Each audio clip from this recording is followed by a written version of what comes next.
Lorsque Jacob Desvarieux et moi-même avons composé cette chanson, nous étions très loin d'imaginer qu'elle deviendrait en 1987 le premier disque de platine de l'histoire de la chanson créole populaire guadeloupéenne.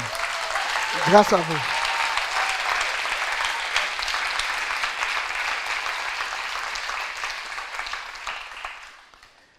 Cette récompense, en nous faisant accéder au statut d'artiste majeur, nous a octroyé en même temps certains moyens. Et c'est ainsi que nous avons pu, aux frais de la princesse, puisque c'est une grande multinationale qui payait les factures des studios, nous avons pu visiter les plus grands studios du monde, notamment le studio à Montserrat qui n'existe plus, parce qu'il est recouvert de cendres, et il avait été créé par le manager des Beatles. Durant un mois, nous avons bénéficié des techniques les plus sophistiquées, d'un cadre magnifique, et ce qui nous a inspiré de belles chansons comme Doméis Mako. Vous connaissez? Je ne vous traite pas de Mako. Il y avait Olé aussi. Durant un mois, nous avions ce studio jour et nuit. Nous étions comme dans un rêve. Sauf que le réveil fut brutal. Brutal car la chanson que nous avions décidé de sélectionner pour le lancement du disque n'avait pas été retenue par celui qui payait les factures des studios, c'est-à-dire par Sony. Et j'apprenais très brutalement que c'est celui qui paye qui décide, ce qui est normal. J'ai appris aussi par là même que la dignité, ça ne se donne pas. Si je voulais être digne de donner à la musique guadeloupéenne ces lettres de noblesse, qu'il ne fallait pas compter sur les autres, mais sur nous-mêmes. Et à partir de ce moment-là, j'étais obligé de changer. Dans le même temps, les musiques du monde prenaient une importance considérable. Est-ce que vous connaissez Musique du monde? Vous savez tout ce que c'est? Eh bien, Musique du monde, ça a été créé par les 3 plus grandes multinationales de sociétés phonographiques du monde, à savoir Vivendi, Sony Music et Warner Bros. Pourquoi, d'après vous? Eh bien, ils se sont rendus compte qu'ils savaient très bien créer ce qu'on appelle chez nous les top 50, c'est-à-dire des artistes qu'on pouvait sélectionner parce qu'il y avait un beau corps, parce qu'il y avait un beau sourire, et on en faisait un produit top 50. Durant un an, on les entendait partout. 2 ans après, il n'y avait plus personne. L'artiste était oublié, remplacé par un autre artiste, ainsi de suite. Ça, ils savaient faire très bien. En revanche, ils ne savaient pas du tout comment construire une stratégie pour des musiques traditionnelles, pour un gwoka, pour un zouk, pour une musique à Saint-Jean, pour une musique africaine. Donc en réaction, ils se sont dit, bon, ben, nous allons créer un grand bac fourre-tout. On mettra les musiques traditionnelles de la Biélorussie, on mettra les musiques traditionnelles d'Israël, de l'Inde. Il y a des milliers de gens. Mais finalement, il y a tellement de choix qu'on ne trouve rien. Essayez d'aller chercher une musique précise dans un bac musique du monde. C'est relativement difficile. Tous vous recevez des promotions d'albums sur iTunes. Il y en a tellement que vous n'arrivez pas à choisir. Donc, l'excès de choix tue le choix. Et j'ai voulu sortir de cette logique-là. À ce moment-là, je me suis dit, il faut trouver une solution. Et la solution, je l'ai trouvée dans Créole blues. Pourquoi créole? Créole parce que depuis plus de 50 ans, nous en avons fait un outil d'affirmation identitaire. C'est collé à nous, nous avons parlé créole, nous avons dit jeudi jour, nous avons dit on est dedans. Créole, c'est aussi la rencontre de l'Occident et de l'Afrique. À partir du moment où je me dis créole, j'accepte cette rencontre de l'Afrique et de l'Occident. Je n'essaie pas de rejeter systématiquement tout. Blues, pourquoi blues? Parce que la racine, la matrice originelle même du blues, c'est l'Afrique. Je crois que tout le monde le sait. Sauf que dans l'inconscient collectif international, on sait que le blues des champs de coton en Amérique, ça a donné le cotton blues, le rhythm and blues et plein d'autres choses. Sauf que ces Africains, lorsqu'ils arrivaient dans les pays où on faisait de la canne, comme au Brésil, comme dans la Caraïbe, ça a donné ce que nous avons décidé d'appeler le blues de la canne, le sugar cane blues. Et ce mot-là, il apparaît aussi pour la première fois de l'histoire du disque international sur un album qui s'appelle Intense de Roland Brival, que nous avons réalisé ensemble en 1997. Et ça a été le point de départ qui a conduit au Festival Creole Blues de Marie-Galante. Maintenant, c'est devenu Terre de Blues. Est-ce que vous connaissez le Terre de Blues? L'origine du Terre de Blues, ça a été Creole Blues. Et aujourd'hui, nous voulons continuer à faire vivre ce Creole Blues de manière à ce que nous arrivions à construire dans la grande famille des musiques du monde. Nous allons décider de mettre notre espace Creole Blues qui va englober le coca, le pajambel, le lireuse, parce que nous avons en Guadeloupe seulement, même certains musiciens ne savent pas faire la différence entre tous les rythmes du coca. Et il y a des rythmes de coca qui arrivent tous les jours. Il y a des begin, il y a begin combat, il y a begin jazz, il y a quadrille au commandement, quadrille impérial, quadrille sans commandement. Simplement, en Guadeloupe seulement, nous avons tellement de genres, de noms, que nous-mêmes, nous n'arrivons pas à nous retrouver. Comment allons-nous faire pour nous faire comprendre lorsque nous allons envoyer nos musiques en Chine, ou au Japon, ou en Amérique même? J'ai pensé que c'était plus simple de rassembler tout ça sous le label Creole Blues, parce que nous avons une réalité créole, une réalité blues. Pour cela, j'ai besoin de vous. J'ai besoin de vous puisque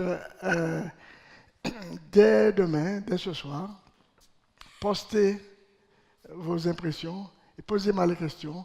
Et ensemble, nous allons faire vivre et nous allons faire fructifier, grandir le concept Creole Blues. Je compte sur vous. Merci beaucoup.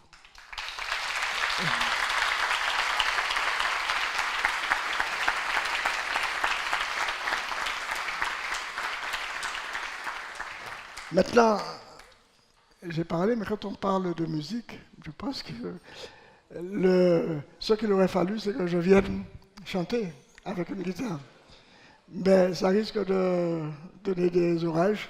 Donc j'ai préféré appeler deux amis pour vous donner une idée de l'expression Creole Blues. Adlo Middleton avec ses percussions.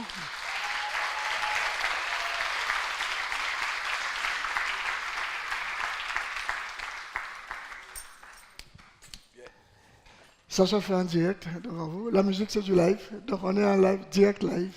Et Gilbert Coco, un éminent guitariste.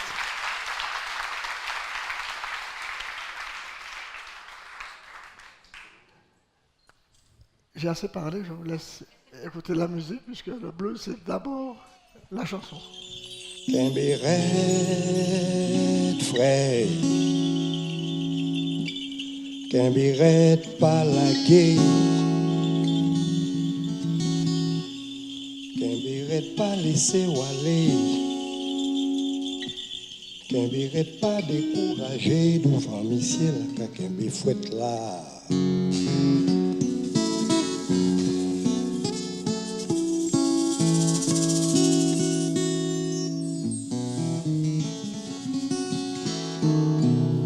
Qu'embirette fouette. Qu'embirette pas trembler. Qu'embirette pas gao tribiché. Qu'embirette d'arrêter plairer devant monsieur la qu'embé fouette là.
c'est le Goka de tous les possibles. Ce n'est qu'une des expressions tellement nombreuses du Goka. Il y a des milliers. Mais s'il nous fallait trouver un nom sur le marché international pour chacune de nos expressions, ça deviendrait inaudible. Donc on mettra tout ça derrière le drapeau Creole Blues parce que c'est la rencontre de l'Afrique et de l'Occident. Le Creole Blues revendique autant l'antériorité des apports de l'Afrique que la réalité du rôle de l'Occident, là où l'histoire de la vie transpose l'enfant d'ailleurs. C'est ça le Creole Blues. Il aura besoin de vous le plus tôt possible. Venez, rassemblez les énergies. Venez avec nous. Merci. Merci. Merci.